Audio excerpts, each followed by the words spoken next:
Americans getting fed up with President Biden and his incompetent administration. A new poll showing Americans very frustrated with the president. They think Biden is out of touch with the most pressing issues. The top three words used to describe how the administration is making people feel so far: frustrated, disappointed, and nervous.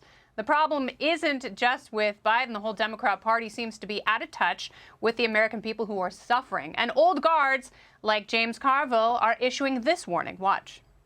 I think a lot of the Democratic base has not been told or informed of the things that President Biden and this Congress has accomplished. Democrats whine too much, Chuck. Just quit being a whiny party and get out there and fight and tell people what you did and tell people the exact truth. Ah, that's no fun. So Harold Ford Jr., we've got a couple of Clintonites trying to frame what's happening with these horrible numbers. You have James Carville obviously saying, quit being a whiny party. But then Joe Lockhart, who once did the job that Dana Perino did for George W. Bush, he was President Clinton's spokesperson, he's saying that the coverage is unfair. The press coverage of Joe Biden has just been unfair. And he thought you were going to get a dividend for bringing normalcy back to America. So where do you stand, Harold Ford Jr.? I'm more with the Carville. I think James Carville, not only is he saying stop whining, does it apply to Biden? I think it also applies to, stop whining about press coverage. Dana knows as well as anyone, you're going to get negative coverage and positive coverage, but you can only bank on a negative coverage and hope you get some positive coverage. I think Carville had it right. Tout the accomplishments, but I would add a couple of more things. One, you got to fix the border.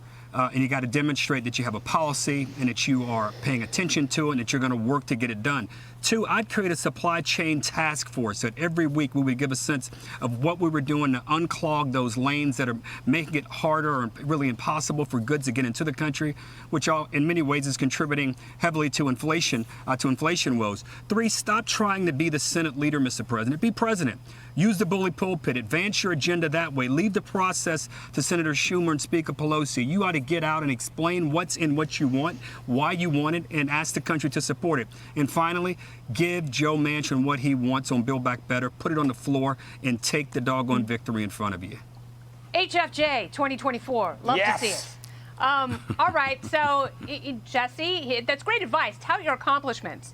But when you have the Supreme Court striking down your vaccine mandate, you have inflation that's ravaging the country and hurting low-income earners, and then you have a senator from your very own party turning down modifying the filibuster.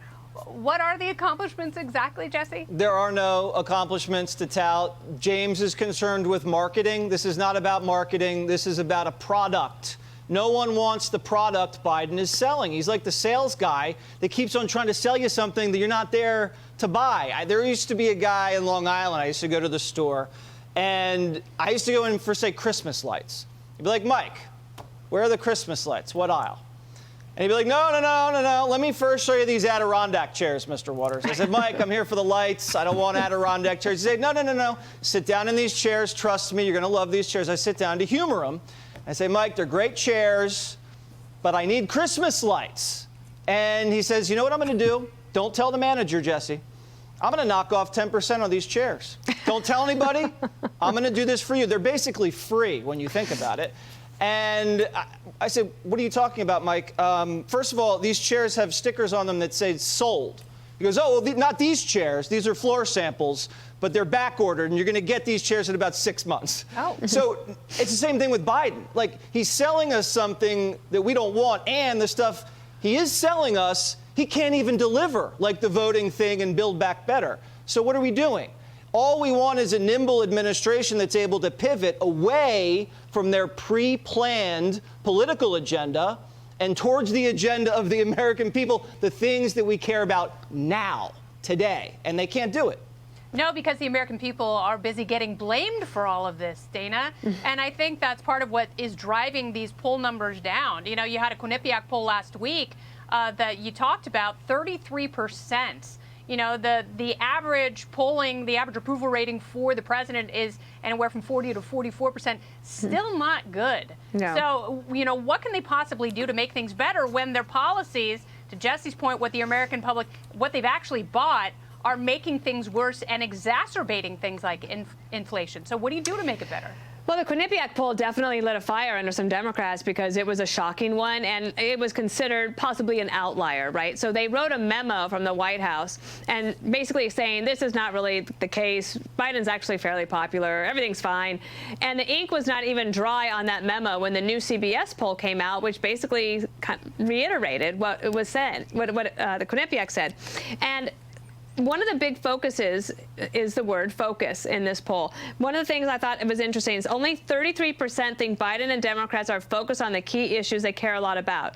So they are selling Adirondack chairs when we came in for Christmas lights, and people are irritated about it. Now, polls like this with a trajectory, you would expect to see some sort of possible leadership change or major change in direction, but everything I'm picking up is that there's not one, that they're going to continue to try to drive on voting rights in particular, and it's likely that they will lose that vote again tomorrow. Interesting. So, you know, Dana's talking about some of the numbers, Greg. 40% of the country in the CBS poll, 40% say they're nervous about this administration. We're still in the first year of this president's first term. What is year 2 going to be like? Oh. Just thinking about how Adirondack chairs are so uncomfortable for short people. You guys don't understand it. But like if you have to sit your ass all the way back to the chair, and then it's just not, you can't find a way to sit in them, and then you get a splinter. And now that's all I've been thinking about for this entire segment. All right, here's the weird thing about these numbers. This is what's crazy, okay?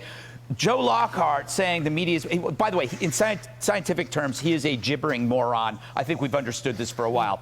But you have to understand, there's actually very, very, very little bad coverage about Joe Biden. If you I mean, we talk about it all the time, but that's because that's what we do on this. But there's very little bad coverage on him. But it's not necessary because his ineptitude and decrepitude has become part of mainstream culture. It's like you don't have to talk that bad about him. You don't have to criticize because it's kind of been understood that this is kind of what we're stuck with.